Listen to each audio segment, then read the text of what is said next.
എന്തെങ്കിലും പോന്നെ സുലിച്ചേച്ചിയുടെ സ്ഥലം കിട്ടിയില്ലേ കിടക്കാൻ? അയ്യേ സുലിച്ചേച്ചിയുടെ വീട്ടിൽ പോയി കിടക്കാനാ? സുലിച്ചേച്ചി വിളിച്ച കാര്യങ്ങളൊക്കെ പറഞ്ഞു. എന്തോ ഉദ്ദേശം നിന്റെ? പൊന്നാങ്ങള.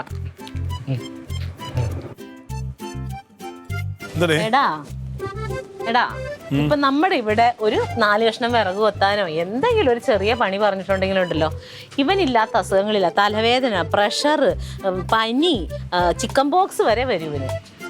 അവൻ സുലിച്ചേച്ചിയുടെ വീട്ടിൽ മറ്റേ ഗ്യാസ് തീർന്നിട്ട് അത് നിറച്ച കുറ്റി എടുത്ത് സുലിച്ചേച്ചിയുടെ വീട്ടിൽ കൊണ്ട് കൊടുത്ത് കണക്റ്റും ചെയ്ത് കൊടുത്തേക്കുന്നു. എങ്ങനെ ഇരിക്കുന്നു ഇവന്റെ ഈ ശരീരം വെച്ച് ആ കുറ്റി ചുമന്ന് കയറ്റിന്ന്? പരോപകാരമല്ലേ, തൊട്ടപ്പുറത്തെ ആളല്ലേ, കുഴപ്പമില്ലല്ലോ. അങ്ങനെ പറഞ്ഞു കൊടുക്കും അച്ചമ്പി. സഹകരണ സഹായ മനോഭാവം അത് ഞങ്ങളുടെ ന്യൂജൻ പിള്ളേരുടെ ഐഡന്റിറ്റിയാ. അയ്യോ ന്യൂജൻ, ഇവൻ കിളവൻ.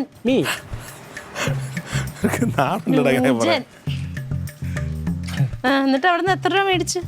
പൈസ മേടിക്കാന്? അയ്യയ്യേ, ഈ നിസ്സാര കാര്യത്തിന് ആരും പൈസ മേടിച്ചു?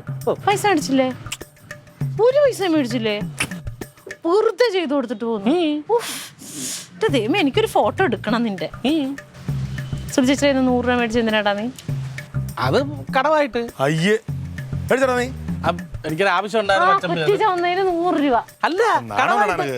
അയ്യോ സത്യമായിട്ടും അല്ല, ഞാൻ വണ്ടിപ്പണി ഉണ്ട്, അന്നേരം തിരിച്ചു കൊടുക്കും. കടമായിട്ടാ പറഞ്ഞായിരുന്നല്ലോ. നീ കടം മേടിക്കണേ നീ എന്തുദ്ദേശത്തിനാ? നിനക്ക് തിരിച്ചു കൊടുക്കാൻ പറ്റുമോ? അതും പോട്ടേടാ. ഈ നേരം വെളുക്കുമ്പം രാത്രി ആവണ വരെ ഇവിടെ നിന്ന് തിന്നും കുടിച്ചു വെറുതെ ഇരിക്കണവൻ എന്താ എത്ര ചെലവ്? വെറുതെ ഇരിക്കേ. പിന്നെ എന്ത് ചെയ്യുവോ? ഞാനിവിടെ കിടന്ന് ഉറങ്ങുമല്ല.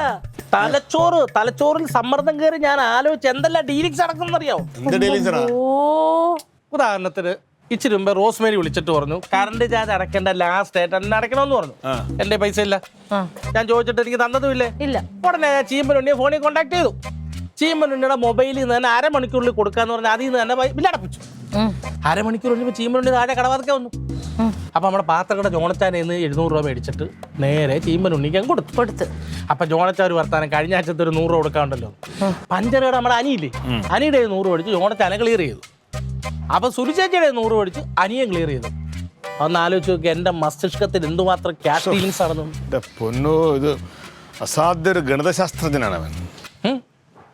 എവനാണ് നീ കുറ്റം പറഞ്ഞത്? എനിക്ക് തെറ്റുപറ്റിയതാ. ഫോട്ടോ വേണോ? ഫോട്ടോ? ഫോട്ടോ വേണ്ടി വരും. കാരണം സുലിച്ചേച്ചിയുടെ പൈസ കൊടുക്കാൻ വേണ്ടിട്ട് നീ എൻ്റെ അടുത്ത് വരുമല്ലോ 100 രൂപ. അപ്പൊ ആ ഫോട്ടോ നിന്റെ അടുത്ത് കാണിക്കും. അയ്യോ, അത് പറഞ്ഞപ്പോഴാ നല്ലോണം വിശക്കണ്ടല്ലേ? വേണ്ട പോണ്ട, ഇവിടെ ഒന്നും വെച്ചിട്ടില്ല. വെച്ചിട്ടില്ലെന്നാണോ തരത്തില്ലെന്നാണോ? രണ്ടും വിചാരിക്കാം. വാശിയ? പക്ഷേ എന്റെ വിശപ്പ് എന്റെ വാശിയുടെ മുമ്പിൽ തോറ്റു. ഞാൻ മേളിൽ പോയി കഴിച്ചോളാം. അയ്യോ, എടാ ചോറില്ലെങ്കിൽ ദൈവമേ, ചോറില്ലെങ്കിൽ എന്താ മാമാ?